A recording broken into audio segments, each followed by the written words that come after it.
What would you do if you had no food, no help, and two babies crying in your arms? Would you face a choice no mother should ever have to make? Today, we share the story of a young mother pushed to her limits who gave away her twin daughters to a stranger, believing it was for the best, or so she thought.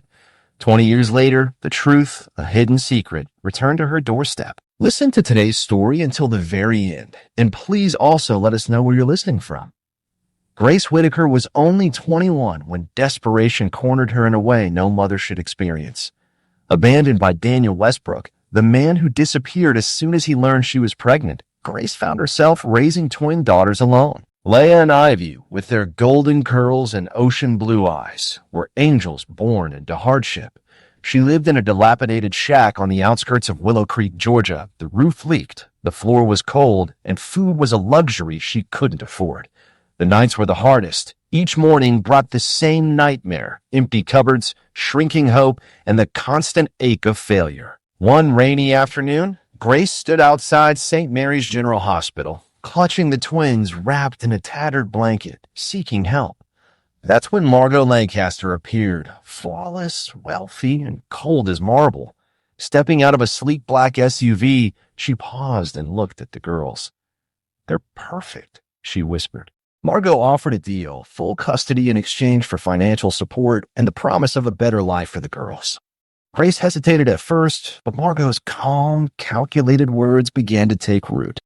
That night, Grace looked at her daughters and wondered, was keeping them in poverty an act of love or cruelty? 3 days later, after countless sleepless nights and hours spent watching her daughters sleep, Grace made the hardest call of her life.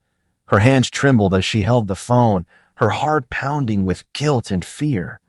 "I'll do it," she whispered, barely audible, her voice breaking under the weight of every sacrifice she was about to make. The Hawthorne estate was everything Willow Creek was not. Grand, warm, filled with music and light. Leah and Ivy grew up amid silk sheets, piano recitals, and globe-spanning vacations. Their names were written in gold on birthday invitations and engraved on ballet trophies. Yet beneath the wealth, something was off. They couldn't explain the ache in their hearts or the sense that something was missing. Questions were discouraged. When Ivy once asked where they came from, Margot snapped, "You're mine. That's all that matters." Her tone was final, like a slammed door echoing through their lives. But children's curiosity is relentless, and secrets don't stay buried forever. At age 8, curiosity cracked the illusion. While playing hide and seek in the attic, Leah stumbled upon a dusty, forgotten box tucked behind old trunks. Inside were faded photographs, aged receipts, and a torn picture of a young woman holding two newborns. The back of the photo bore a short, aching message, "Forgive me. I love you, Mom." Leah felt the world tilt beneath her feet. That quiet, surreal moment marked the first crack in Margot's carefully constructed facade.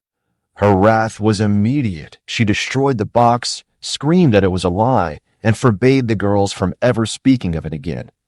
But Leah had already hidden part of the photo. Ivy cried that night, and their childhood began to shift. They became silent observers, noticing inconsistencies, evasions, and Margot's panic when asked about their early years. By 17, they were certain Margot was not their birth mother. They hired Aaron Chandler, a lawyer specializing in family reunification. All they had was a name, Grace Whitaker, but it was enough. Grace now worked at Second Chances Cafe, a fitting name for a woman who'd never forgiven herself. Every April 15th, she lit 2 candles on tiny cupcakes and sang in memory of her daughters. That spring day, the cafe's bell rang as Leah and Ivy entered, poised and elegant. Grace turned, dropped her mug, and froze. "Are you Grace Whitaker?" they asked. No words came. Tears welled up. Leah produced her half of the torn photo. Grace reached into her apron and unfolded the other half. The pieces fit. Time seemed to stop as the mother, who had wept for 20 years, finally held her daughters again. Soon, joy turned to fear. A thick envelope arrived. Their mailbox held a lawsuit. Margot was suing them for breach of contract, defamation, and breaking confidentiality. Every word felt like a slap. Grace clutched the letter trembling, panic rising. What if she lost her daughters again? What if the law sided with the woman who had everything? But Leah stood firm, her eyes steady with resolve. "They found you, and she's scared," she said. Then unexpected help arrived. Walter Granger, Margot's accountant, confessed he had kept records, forged documents, under-the-table payments, illegal arrangements. Raymond Cole, Margot's former driver, also came forward, hesitant at first, burdened by guilt. But as he spoke, the truth spilled out like a dam breaking. He vividly remembered the night, the icy wind, the image of two sleeping infants being carried into a fortress-like mansion. He kept mementos, records, perhaps subconsciously wanting to preserve the truth. Photos captured the night of the transfer at the gates of the Hawthorne estate. Audio recordings of brief exchanges with Margot existed, as well as a detailed journal filled with dates, names, and unsettling details. The pieces came together, forming a clear puzzle, a case that could topple Margot's entire empire. The courtroom buzzed with reporters and whispers. Margot arrived with a team of high-priced attorneys. Grace stood with her daughters and Aaron. On the stand, Grace trembled but did not break. "I didn't sell them," she said. "I sold my last hope they wouldn't starve." Aaron presented documents, recordings, and a timeline of lies. The judge was stunned. The audience gasped. Margot remained silent, her empire crumbling. After the trial, a stranger knocked on Grace's door. Daniel Westbrook, older now, richer but hollow-eyed. "I ran," he said, "but I never stopped thinking about you, about them."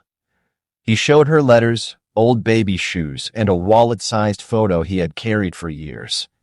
Yet the most shocking revelation was this: "I told Margot about you. I thought she was going to help. I didn't know. I never imagined she would twist everything into something so dark." Grace's legs buckled, and she collapsed into a chair. The weight of his words pressed down like a storm. Her mind reeled, trying to process the betrayal, layered on a years-long pain. She had suffered, believing she alone had failed her daughters. The girls looked at their father, confused, angry, and perhaps hopeful. Maybe, or desperately wanting to believe he was telling the truth. Trust would take time, but for the first time, it seemed possible. With Daniel's testimony, new charges were filed: human trafficking, fraud, coercion. The court froze Margot's assets. Leah and Ivy used part of their settlement to establish the Whitaker Hope Foundation, supporting vulnerable mothers in desperation. Grace became its honorary director. Daniel donated half his wealth. The girls shared their story publicly.